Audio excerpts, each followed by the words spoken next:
John, I love Cliff's take on revenue responsible people.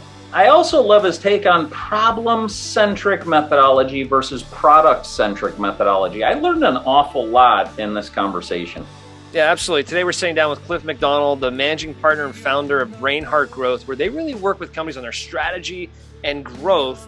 And as we get through this conversation too, Rich, we talk a lot about culture, positive psychology, and a whole bunch of other components that companies really need to listen to. And how to take core values and turn them into culture while keeping strategy in mind. We have a fun conversation about that coming up for our listeners. Here's Cliff McDonald. Cliff, welcome to the Entrepreneurs United podcast. Excited to have you here today from Madison, Wisconsin.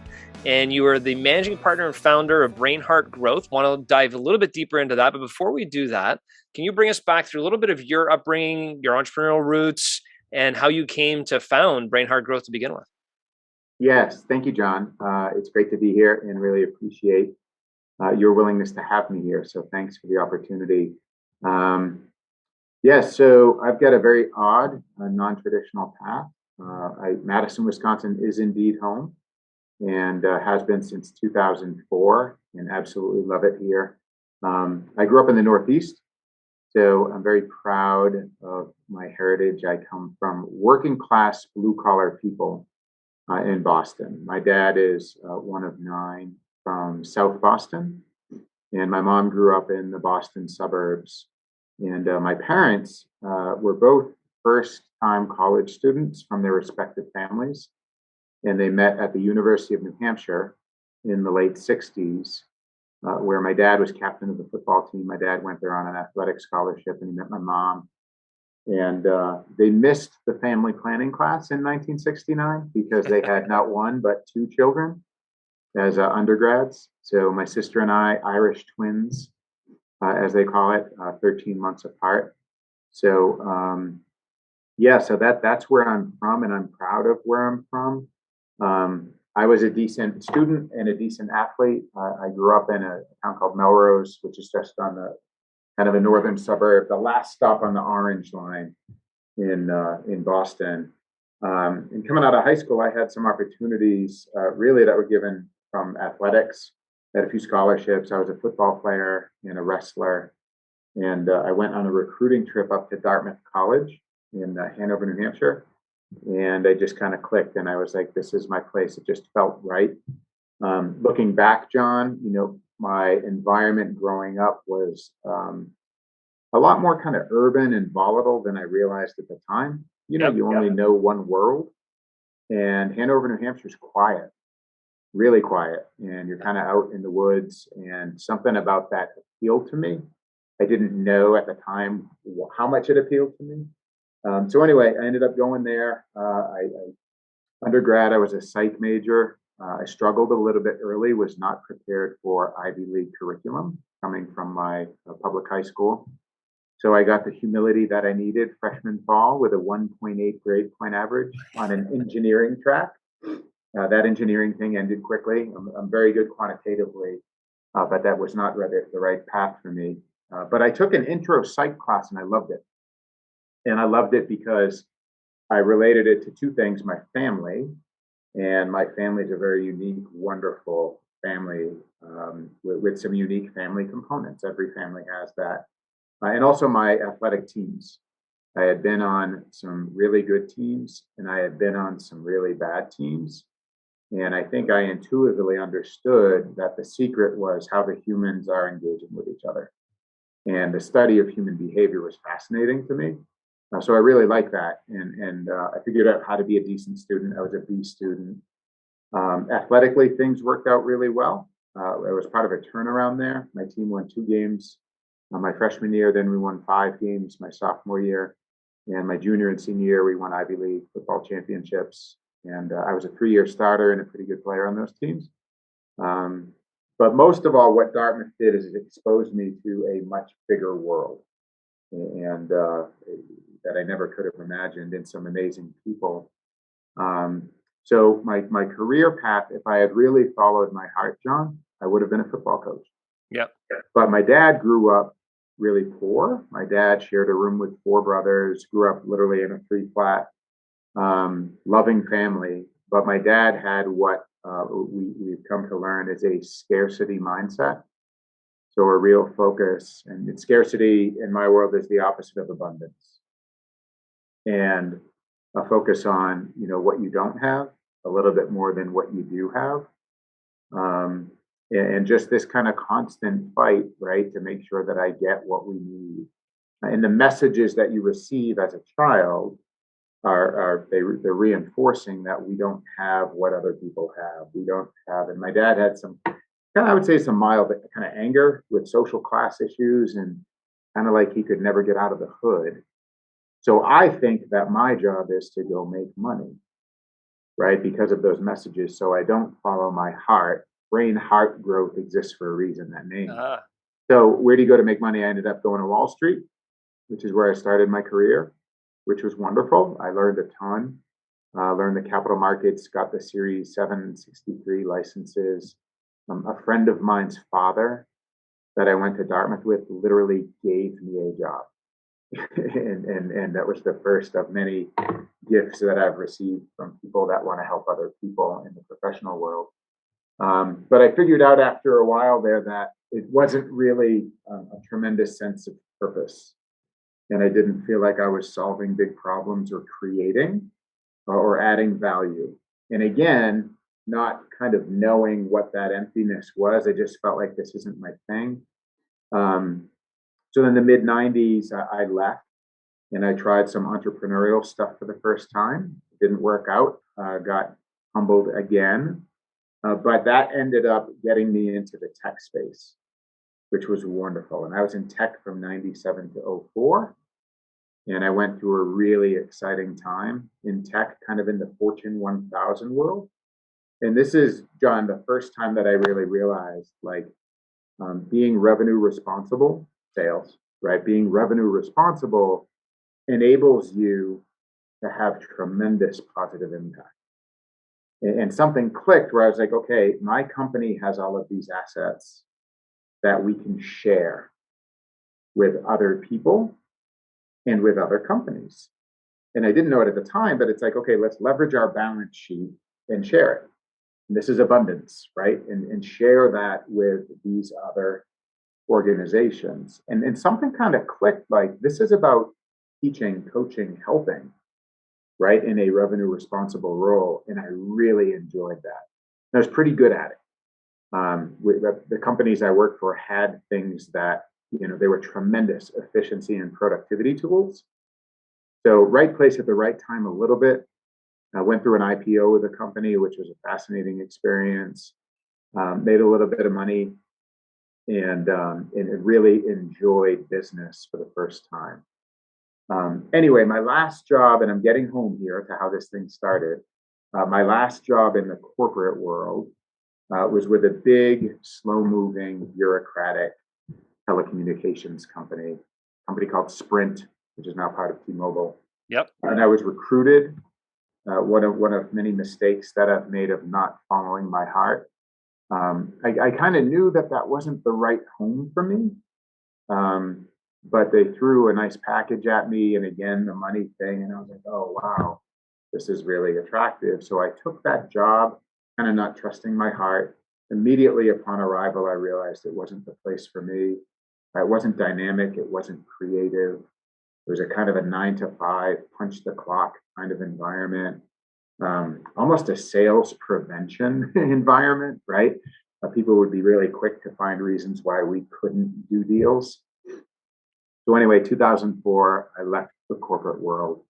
And really since then, I've been an entrepreneur, doing a number of different things. And then that really brought me to BrainHeart Growth, which I founded the firm about 3.5 years ago. And I think, John, finally figured out the culmination of all my different experiences has put me in a position where we've got a team now, are doing what we love to do, which is helping lower mid-market companies scale and really trying to help companies achieve that hockey stick curve that we all like. And we're having a blast. I feel like we're doing really good work. We're growing quickly. And And yeah, so that is my non-traditional path, John. And I probably took way too much time there. So No, thanks for the background. You had said that when you went on Wall Street, you had a lack of purpose. You had said that when you went with Sprint, you didn't trust your heart. When did you actually start trusting your heart and your purpose and making decisions that way? And what happened that you finally started to do that? yeah, that's a great question, Rich. I mentioned when I left Wall Street in the mid 90s, I tried some entrepreneurial things that didn't work out. That was the first kind of dip my toe in the water. It was actually a really interesting thing we did. It's around the 1996 Olympics down in Atlanta. And a few friends of mine and I decided that we would go down there and we would sell a product that was very popular in the Northeast called Italian ice. And it was in Atlanta in the summer. We're going to go down there. There's going to be hundreds of thousands, millions of people. And we'll make a whole bunch of money. And then we'll bring this product that doesn't exist really down there into the Southeast. And there's a lot of Northeastern transplants down there. So it was kind of a good idea. The plan was brutal. It wasn't really well thought out. And then the bomb went off. I don't know if you guys remember. Oh, yeah. And it was like a ghost town. So right away it was like, whoops. And we had put, a little bit of capital into it. I think we threw in like $20,000. So really quickly, it was like, whoa, that didn't work out, right? So I stayed down there and I did some real estate, a couple of flips. Met my wife, which was wonderful. Actually got a job in a high-end Italian restaurant as a server, something I had never done before, just to make some additional money. But I kind of enjoyed that, just like figuring things out, kind of entrepreneurial, opportunistic living, right? So I got burned, but if something clicked, like this is kind of fun. And then a friend of mine had a position with a young tech company in '97, and they were growing quickly. And he said, "Hey, are you interested?" And I met the CEO of that company. He was extremely entrepreneurial, and he liked that I had tried something, which I thought at that time, like, oh, this is going to really hurt me, right? If I go back into corporate. But I think the right people are like, no, I love that you're someone that went and took a risk and you learned. So I think that's when it kind of started. And then after I left the corporate world, Rich, what I did is I started my first real business, and it was completely unrelated. I started a small group of Irish pub-themed restaurants. A friend of mine that I grew up with in Boston worked for Guinness, the Irish beer company, right? Guinness Stout. And he just randomly got assigned to Chicago as his territory, and we spent a ton of time together. And he said kind of casually, my clients do really well. And I said, who are your clients? And he said, they're Irish pubs. I said, oh, no kidding. And my last name is McDonald. My family's from South Boston. So this Irish heritage is something we all grew up with.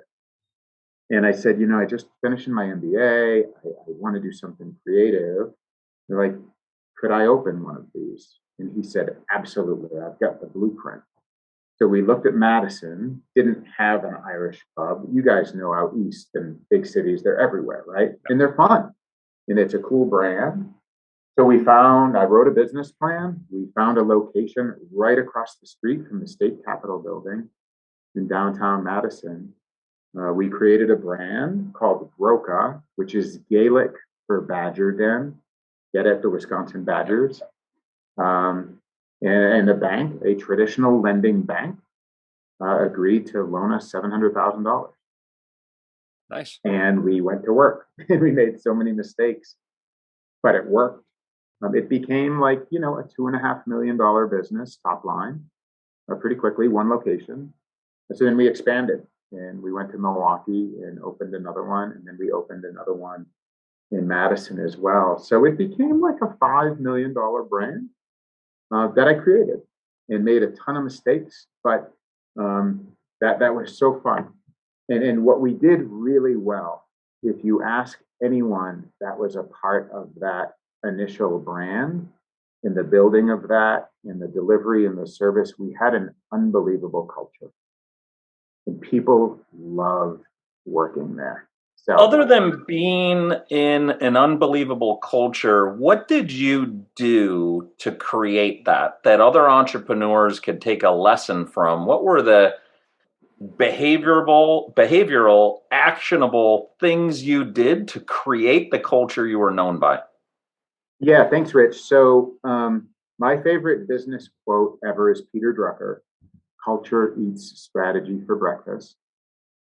And I think you get the right people, it doesn't matter what industry you're in. It doesn't matter. You got to have a decent product or service. But I always kind of felt, not knew, felt. My sophomore year in high school, I'd always wanted to play football. My dad was an All-American at the University of New Hampshire. I was on a team at my high school that had horrible leadership. And that senior team, they won, I think, 3 games. And there were about 4 or 5 sophomores that were on the varsity team. I was one of them. And there was hazing, there was cruelty, there was like modest torture even, and there was humiliation. And I'm 15 years old and I'm puzzled, absolutely puzzled. Why are they doing this? But you don't know that it's wrong. You just have a hunch, like, this is weird. Like, I want to be on this team and I want to like have fun and build and grow together. And these people who are my teammates are like doing these things. It was really confusing. So then that group left. My junior year, we only had about 3 or 4 seniors that played. We won 2 games. But towards the end of that season, we had a bunch of underclassmen that were playing. We tied a team that was ranked like 4th in the state. And something happened that day. We probably, if there was a point spread, we would have been a 25-point underdog, and we tied them, right? That's how we ended our junior year. My high school had a tradition of 1 captain, not 3 captains, 1 captain. And I was appointed as the captain after my junior year for the senior year. And I remember thinking, like, I'm going to do it different.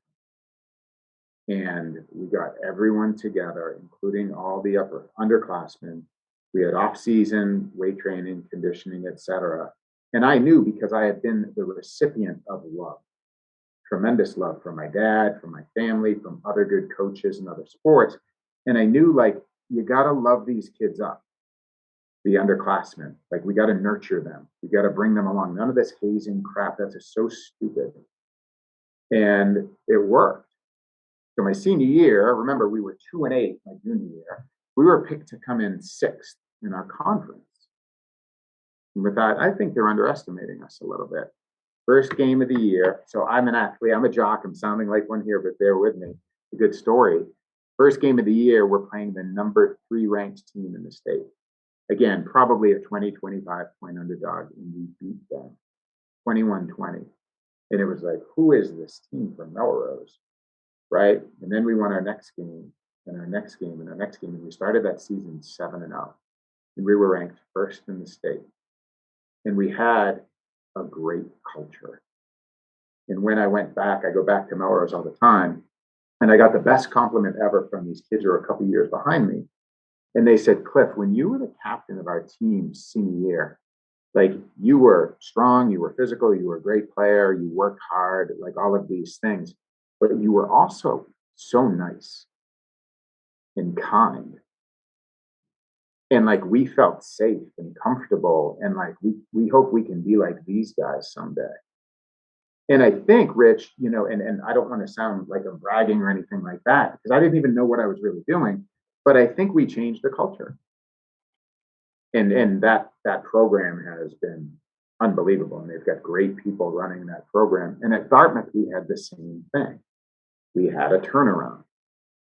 And at Dartmouth, my junior and my senior year, these guys, we were crazy scrappy.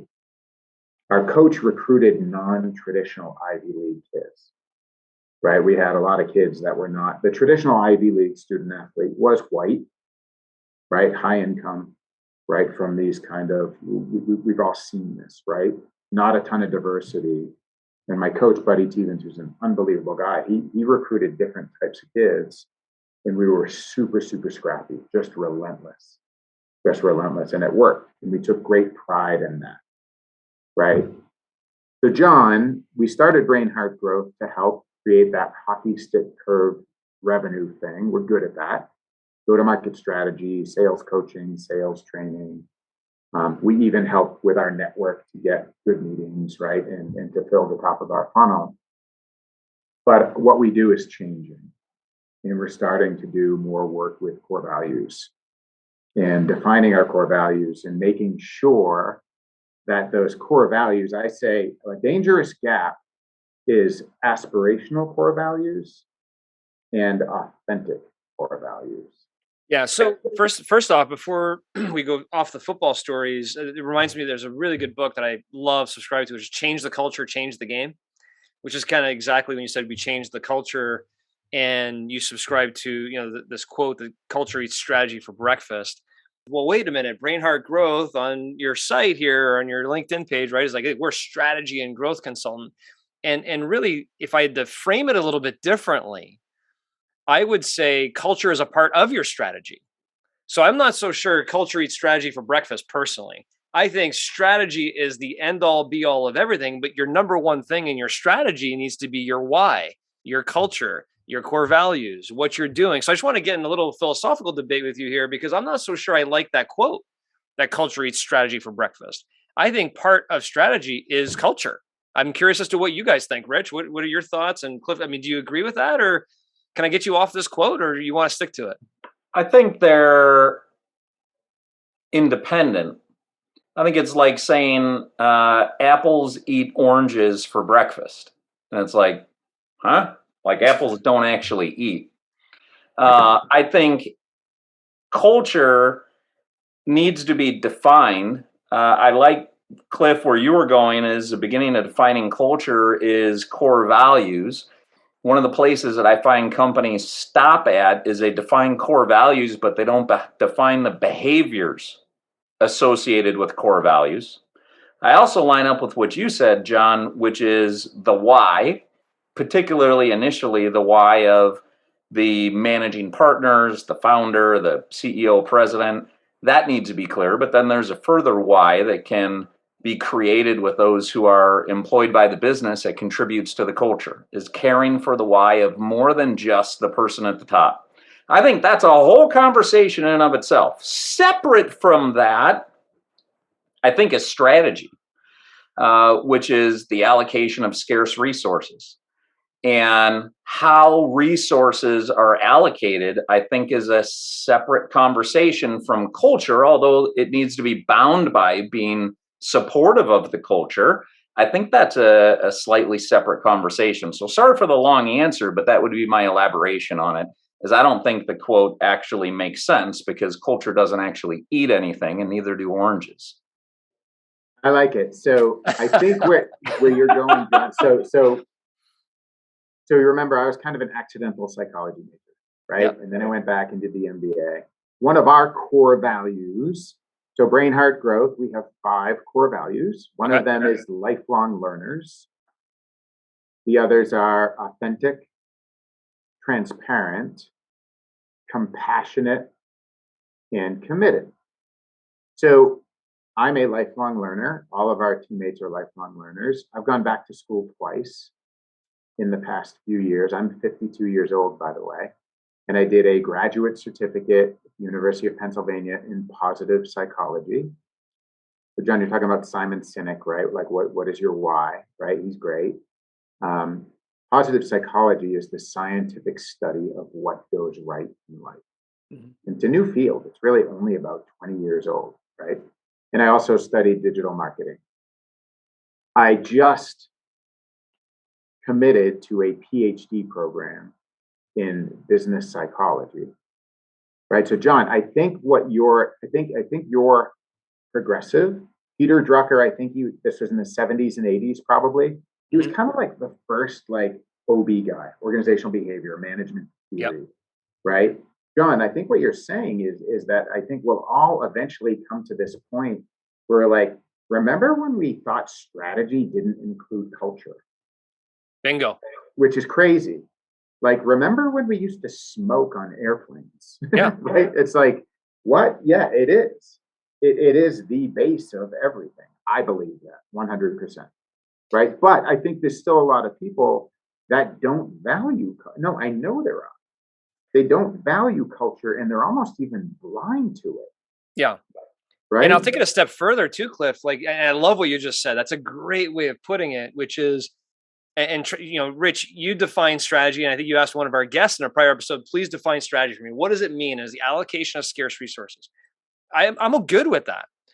But you're allocating your resources based on what? You're allocating your resources based on your why, your mission, your vision, your core values. That's where you're allocating your resources. We want to be lifetime learners. Okay, then we're going to allocate resources to lifetime learning. That's our core values. So I fundamentally, when I run strategy sessions personally, Cliff, I love to hear your methodology of how, when you work with small businesses, exactly what do you do with them? But when I sit down with entrepreneurs and small businesses, the first thing I start with is, okay, why are we here? Why do we exist? What are we going for? What are the core values that you're going to stand by? And then we'll determine what your revenue is going to be in 2022. Like, we can go through that later. I first want to know why you exist. And that's part of strategy in my mind. As the number one component is, what is the culture of this organization? Yeah, 100%. Right. So we work really closely. We call it revenue responsible people. Right. Okay. We don't like the sales term. We think that's outdated, truly, and we think revenue generation, right, is an extremely wonderful craft, and it's something that we should strive to have mastery of. Right. It's really difficult. Revenue generation is so impactful, and it's very different than sales. It really is. So we work with lots and lots of revenue responsible people, right? And we are heavy on mindset, very heavy on mindset. If you don't believe in your heart that your mission is worthy, you're not going to be effective long term. You're just not. You might. Well, you found that out in several places in your career yourself, Cliff. Yeah, absolutely, Rich. 100%. Yeah, I had to learn that, right? Your heart has to be in this thing, and it's impossible to do that without a clear mission. What is your why? And you need to be intentional with that, like every day. Why are we doing what we're doing? So, John, we use a sales methodology that we teach, that we coach, that we implement. Hold on. You use a revenue responsible methodology. Well, the sales element, there is a sales element of revenue responsible. There is a sales It's a element component of. Yeah, and having a sales methodology, which means, how do I manage a deal? Right? Do I know how to run a meeting? Do I know how to propose an agenda? Do I know how to get them to sign the contract? We have to know that, right? That is a methodology. We use a problem-centric methodology, not product-centric. Product-centric is what all the annoying salespeople do.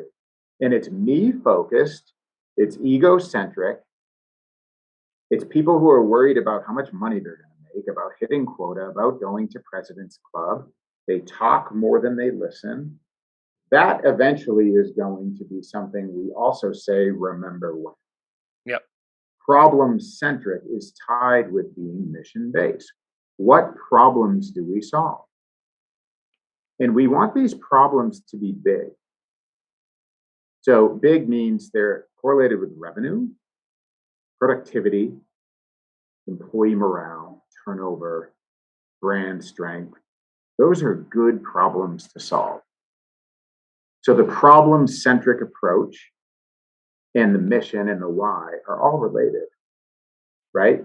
Yeah, absolutely. And so let me make sure I understand this correctly, because I want to get to very specifically what you're doing with BrainHeart.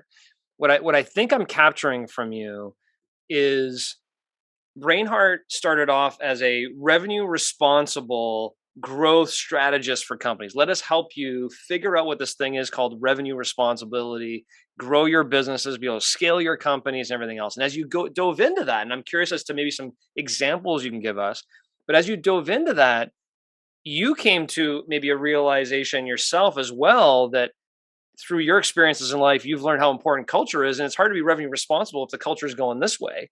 And then you started working with companies a little bit more on the cultural side of things, that in order to be revenue responsible, you also got to be on solid footing over here. And BrainHeart has started to now kind of consult in that area as well to make sure things are streamlined throughout. Is that a fair analysis of what I think you're saying? Yes, 100%. Okay. And can you give us maybe an example for entrepreneurs to be listening and go, oh, that might be me? Can you give me an example of maybe a company you've worked with that you start working with them in a revenue responsible way to find out they probably need to work over here instead before I can actually help them here? Yeah, for sure. So John, we sometimes, so we've been in business 3.5 years. I think we've had 37 clients. We always start our engagement with a 90-day phase one engagement. Even if we do a really thorough discovery, which is a part of our methodology, right, is an extremely thorough discovery. It might take 5 calls, it might take 6 months. And keep in mind, we have all been taught that a short sales cycle is the best. Absolute nonsense, right? That is a derivative of a quarterly earnings system for publicly traded companies. So people will take shortcuts. If all it is closing the deal, they'll take shortcuts. It's very dangerous, right? So discovery is extremely important. That said, we always learn a ton once we actually get the formal engagement and we go on site and we start getting to understand the culture, right? And you see pretty quickly, John, like, okay, this is a $9 million company that's been a $9 million company for the past 4 years. And the longest tenure of a salesperson on this team has been 14 months. And the reason why you realize is you get there and people aren't treated well. They're not nurtured, they're not coached, they're not appreciated. They don't have tools to do their job effectively. They're using an Excel spreadsheet as their CRM system, if they even are using one, right? And it's just flat. Everything about it is flat. It lacks vitality. And then you have to have a conversation, a difficult one, right? But an authentic one with the business owner and say, hey, it's apparent to me that you've got a really uninspired team. Gotcha. And then what? So you by the way, this probably happens more times than I could probably imagine, right? Because from my perspective, a lot of small to medium-sized businesses that would be looking to bring on a strategy growth consultant to help them grow the revenue, help scale their business, are probably stuck in this messy middle of trying to figure it all out, right? I just lost my top sales rep. I'm trying to figure this out. And they're busy trying to operate their business and they're stuck. They're stuck in the messy middle. And I can just imagine that 9 times out of 10, when you're in this phase one for 90 days, you're like, oh my gosh, right? There's the CRM, there's the culture, there's the compensation plans, there's, these people are being left out to dry in left field expecting to sell this product they don't even know about yet or whatever. That there's always a cultural component that needs to be fixed before you can actually be revenue responsible. Is that what you're finding? Absolutely, 100%. And unfortunately, John, a lot of times it's a massive accountability issue, and there isn't accountability, right? So you guys know who Adam Grant is? Yeah, he's a positive psychologist, right? So he has coined, he's got the 4 deadly sins of work culture, and you've got toxicity, anarchy, bureaucracy, and the one that I think is so common in lower mid-market businesses is a mediocrity. And a mediocrity occurs when results really don't matter, right? So John, we challenge a lot when we're in discovery and a CEO or a business owner says, I want to grow. First of all, what does that mean? Do you want to double in 3 years? Do you want to, and why, right? Are you planning an exit? Right? Are you trying to get a 5x EBITDA instead of a 4x? Why do you want to do that? Right? And then, are you really committed to growth? Because it's hard. And what you're doing today is not going to work. There's going to be big change. Humans resist change. We know this, right? So are you really, and we've learned this the hard way. Sometimes there's not really a commitment to grow, right? And sometimes you might have someone who is not in the right seat. And we are not axemen by any stretch of the imagination. That's not what we do. But if someone is not performing, they don't even have a quota, right? And they're not doing any prospecting. They're an order taker. What you have here is not even, use the S word, not even a salesperson. You've got an order taker that's working 25 hours a week and is just milking these accounts that have been there for 8 years. That is not how it's done, right? Can we change that person to be this other person? Usually not, right? But if you want that person to still be a part of this team, great. But that is a farmer. Still should have a quota. We want to land and expand those accounts, and that person needs to be challenged, inspired, taught, coached on how to do that, right? So grow that base by 30% a year. You can do that. But we have to find a hunter. Completely different mindset, right? And in the lower mid-market, you see these same problems over and over again. They're expecting someone to be a hunter and a farmer. Such different skill sets, right? So, yeah. Cliff, you had said in phase one, it's usually 90 days. And one of the things you typically uncover are massive accountability issues. What are the principles of accountability that you work with your clients to implement? So the kind of low-hanging fruit for accountability is coaching sessions that we show up to. So that's number one, right? Are you going to go to the gym when you're supposed to, right? We're going to review deals together. We are going to manage our business differently. You will send a proposed agenda in advance of every meeting. That's a best practice that helps us to control the sales cycle. So you're going to have to change your behaviors. Are you doing that? Simple things, right? So that just showing up, right? That's a commitment. That's accountable. You are going to use the CRM system. Okay, this is a requirement for anyone on this team. Rich, raise your hand. I will pledge to use the CRM system. Why are we doing that?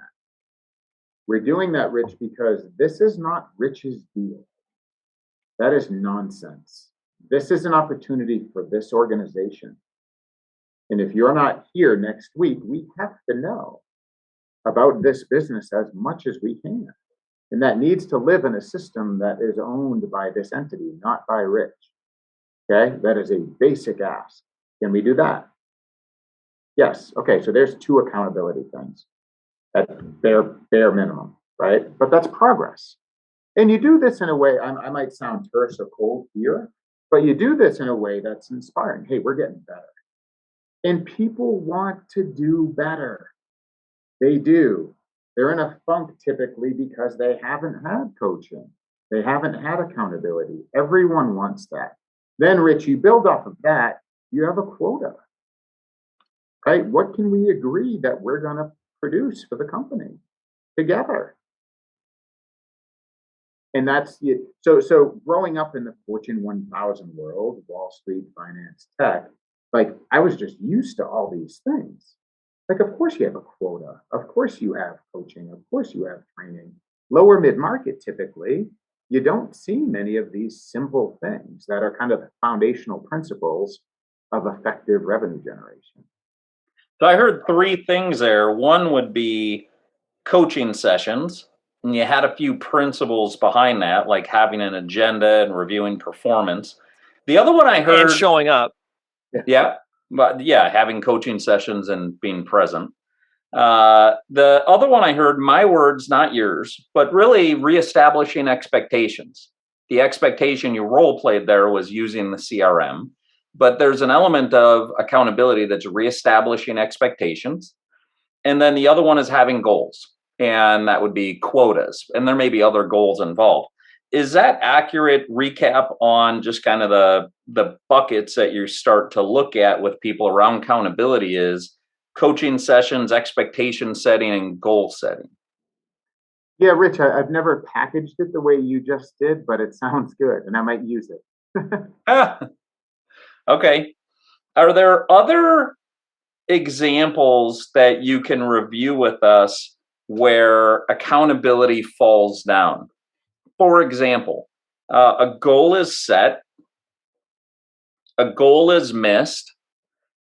How do you recommend at your firm accountability be held in that circumstance? You had a goal, you missed a goal. Now what? Coach me, Cliff, on what I'm supposed to do with my performer who missed a goal. How do I hold accountability there? Yeah, it's a great question. So, Rich, let's create this hypothetical scenario a little bit deeper. Is it a salesperson with a quota who missed a quarterly goal, something like that? Yeah. Okay. So, first of all, let's look at the goal. Was it a realistic goal? Because sometimes it's not, right? And we set the bar too high, perhaps. So we could start there. Second, what's the gap? Did we miss it by 5%? Did we miss it by 15%? Did we miss it by 50%? And then, right, we analyze the why, right? And typically, Rich, this is where we also get into, right, data and analytics, right? How many discovery calls do we need to have to get to an opportunity, right? To get to a proposal, to get to a conversion. And something's usually broken there, right? Where either the top of the funnel is typically a huge problem for lower mid-market businesses. We're not getting enough at bats with new opportunities, right? Typically, the salesperson can't control that to a degree, right? Unless it's a salesperson who is designing and executing digital marketing campaigns, which sometimes happens, right? So usually there's something broken. So we have this thing, Rich, called a double funnel P&L, right? So we think, if I ask you guys, John, we met at the hockey game and you're a business owner and I'm a business owner and we get to know each other a little bit. And I say, hey, John, what's your top line? What does John think that is if I ask him that question in business? Revenue. Right. Revenue for what period of time? Year. Yeah. What's your top line? Oh, we did 8 million last year. Right. I think that is dangerous, saying that's the top line. So we've got this thing where we say revenue is the middle line. Above that, you have a sales funnel. Above that, you have a marketing funnel. Above that, you have go-to-market strategy and culture. So, Rich, something is broken in that flow, right? When we don't hit our goal, right? Is it the marketing funnel? Is it where the marketing funnel meets the sales funnel? Here's a huge thing that happens almost all the time in lower mid-market businesses. Are you guys familiar with a position called a BDR or an SDR? I'm not. So a business development rep or a sales development representative. This is a really common role with kind of Silicon Valley type tech companies, right? 50 million Series B capital. We're going to get a team of 12 SDRs or BDRs. It's usually an entry-level sales role. High touch outbound, 100 to 120 touches a day type of thing. That's where the marketing funnel meets the sales funnel, right? So you've done this email marketing campaign and, there's 3 COOs who have read 3 of your white papers. They're expressing some level of interest. They've raised their hand. I like what you guys are sharing with me. That's a lead. Typically, we wait until that just shows up in the lower mid-market world. You can go out and grab that earlier. That's the BDR role, okay? And you can subvert the funnel, we say. Get them engaged on a more human, personal level faster by doing that outreach. And we design these 14 to 18 touch sequences. You guys have been annoyed with these messages over and over. You've seen them, and they're usually really bad. But occasionally there's a good messaging and someone gives you an idea that they might understand your business and a problem that you have. And you're like, you know what? I'm going to give this guy 15 minutes because it's the fourth message and it's pretty good. So in the lower mid-market world, Rich, that's a huge gap sometimes. And if we don't have someone nurturing that handoff, marketing to sales, we don't get enough discovery calls. Makes sense. So you have someone who is revenue responsible, who had a quota, who missed the quota. The process you recommend is, first of all, look at the goal, look at the miss, have a conversation about it. That's a point of accountability, is you missed, why? Yep. Then going and taking a deeper dive on looking at, a funnel conversion analysis of some sort on where is the problem that you missed, so that we can ultimately then make some tweaks. And now you're off and running, working on the next quota. That makes a ton of sense. I want to circle all the way back to, in the beginning of the conversation, you said your father was one of 9. You said he grew up poor, which makes sense why he would have then a scarcity mentality. You said you grew up in a scarcity mentality, and you believed that your purpose was to go make money so that you could then support the family. Totally makes sense on how that happened. You now, just as recently as 2021, you've got a positive psychology certification. So clearly you've converted from a childhood upbringing of a scarcity mentality to now having an abundance mentality. That's my understanding of kind of the storyline of your mentality. My question is, what gifts do you have based on being raised in a scarcity mentality? What gifts did that provide you that you bring to your clients? Yeah, Rich, that's you're a very good listener and very insightful. So the first gift I had, my dad worked 2 jobs. Right, my dad was a phys ed teacher and a plumber, and my mom stayed home when we were young. My dad was gone every day by the time I woke up, and he came home late. And that was just normal. And he worked weekends. And my dad took tremendous pride in his ability to outwork anyone. My dad was a very impressive physical specimen. He was an All-American football player. My dad was also the New England heavyweight boxing champion as a professional without ever having had an amateur fight. So my dad was a physical specimen.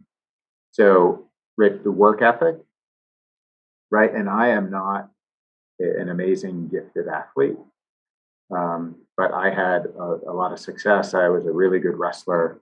At Dartmouth, I was an all-Ivy linebacker. I'm still 6th all-time on the sack list there. And that's all on effort, really. So there's this thing, grit, right? Angela Duckworth, right? So I'm a high grit, high resiliency person. So that is, Rich, kind of more what I would say I used to bring, right? And I still do bring that, and I love to work hard. But what I've also figured out, and this took me a long time, my top character strength is kindness. And I didn't know that. And I'm a very compassionate person, and I have high empathy. I'm a feeler, right? And I didn't know any of these things. So psychology, right? This process of self-actualization and really being your true self, right? I love helping people. Absolutely. Was your father kind? Yes.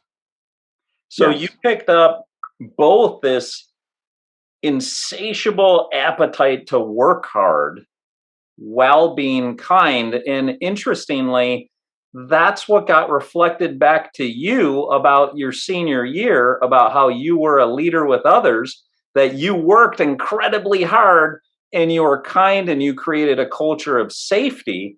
What an honor to your father for you to have that legacy that was literally said to you with, I'm sure, that person not having the background that we received today. So, I mean, really, congratulations on taking some of those gifts and not just keeping them to yourself, but turning them into action and having others realize that. What a blessing.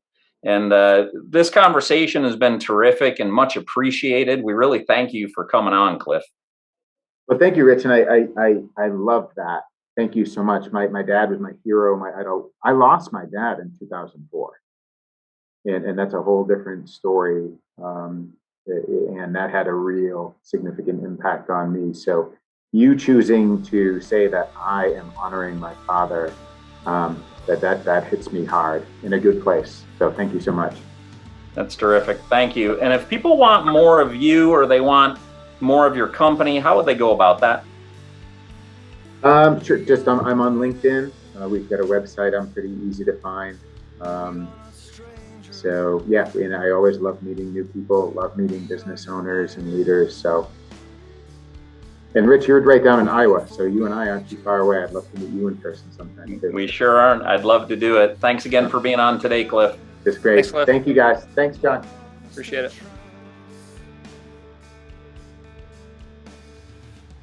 Love the core values of BrainHeart. I wish we could have gotten into each one, between lifelong learner, authentic, transparent, compassionate, committed. My gosh, John, if you and I were going to start something up together, aren't those just resonant to speak into some core values that each of us have? Yeah, no, absolutely. And I think I really love the concept of tying this whole conversation together with Cliff. And you did a fantastic job there towards the end of this conversation and asking the question about the gifts he received through his upbringing and how he's displaying them and the connection there. I thought that was very, heartwarming moment for Cliff, myself, and you to kind of bring this whole story back together. So thank you for doing that. But it's so important to realize that who we are deep down is no different than who our companies are deep down, and what our core values and our why and our mission and why we're trying to do this.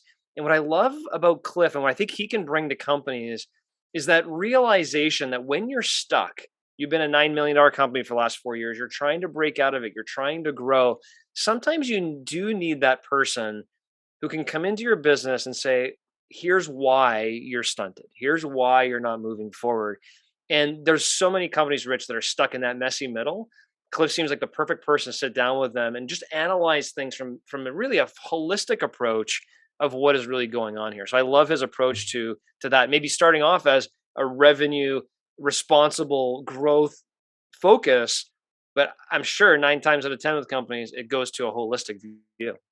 And how about just talking through the thorough discovery? He's like, 4 or 5 conversations and not hurrying up and being product centered himself, but being problem centric in having such a deep, thorough discovery, and then having phase 1 be all of 90 days, which it sounded like the phase 1 was understanding what's happening so that he could understand what's the problem, again, being problem centric, to then be able to step in and help. And when I even asked him down to the micro side, like, all right, how do you work with somebody who's missing their quota?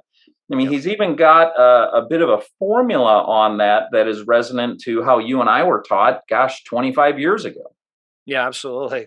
And I'll tell you, one of the things I loved your question on accountability. And if there's one actionable thing, you ask this question a lot sometimes for our guests, like if there's one thing that our listeners can do tomorrow in their business, that if they didn't hire you, they could go implement, what is it? Yes. Ironically, the easiest one is the one I took away from this conversation, which is set up coaching sessions and show up. And I understand that certain companies have different cultures. Like I understand, Rich, the culture you're in, there's a coaching session, everybody's showing up. It's part of the culture. But 99% of the time in companies, entrepreneurs, they're running so hard, they're stuck in their business, they hire sales reps and they're like, good luck, buddy. And they send them out into the wilderness and then question why they're not achieving results. They don't have time for the coaching sessions. Coaching sessions aren't even set up. If there's one actionable piece you could take from this is do not forget to set and show up to coaching sessions with your representatives that are trying to drive revenue for your business. Because if you ignore that, you can't question then why they're not delivering. When we had a former guest who talked about companies that have a product or a service and no system on how to sell it, and they just expect their salespeople to be able to create the system. Yep. And many salespeople are those who are revenue responsibles, a new term that we got today. Yep. Many salespeople, they're not system developers. Correct. They follow a system to be able to execute. So I'm sure within that, when Cliff talks about, he goes through and they look at this double funnel P&L and are looking at a marketing, sales, and revenue funnel, that those are some of the things that he looks at and he recommends people looking at in their coaching sessions is, do you have a system? Are people actually following that system? And I couldn't align with you more. The very beginning of that system of leadership is showing up to a coaching session. You're right. That is such table stakes to me. And it wouldn't even occur to me that that's something a company would need to be coached on. Yeah, no doubt. And I think in that same conversation that we had about systems and sales reps is that as an entrepreneur, you're usually the first sales rep. And so inherently in your mind, your soul, your body, you know what you're selling, you're passionate about what you're selling, and you sell it, and your success ratio is 60, 70, 80% because you're so good at it. And you figure, oh, I just got to hire some more sales reps. They'll sell at 60, 70, 80%. And you hire them. And then when they start achieving 10 or 15, 20%, you're like, what's going on? But if you don't have those coaching sessions, you never get there. The other piece that I loved him bringing up Adam Grant's 4 Deadly Sins of a Business. And yes. It's interesting because certainly I've seen businesses that are toxic, right? That's number one. I've certainly seen that. And that's easy. You probably even know when you're in it. We got an issue here. I've certainly not had too many experiences with anarchy, but I've certainly seen a couple where it gets turned inside out, and that's very difficult to control. And then we obviously see these businesses that are, every time something happens, they put more red tape and more red tape and more red tape, and it's just way too bizarre. We see that, and it's very simple. But I do love what he talked about mediocrity, because I do believe a lot of times entrepreneurs give in. In other words, they give in to being a lifestyle business. They give in to the fact that they're just stuck in this messy middle. I'm just going to keep chugging away and take my compensation from this business. And I'm not even going to try and get out of it because it's too difficult. And every time I try and get out of it, I take 1 step forward, 2 step back. It's so hard to get out of it. And again, that's why I love what Cliff does with BrainHeart, is really getting that is to help them escape mediocrity or help them escape the messy middle of their current growth path. And that's something that all businesses really need to be looking at if they're stuck in that messy middle.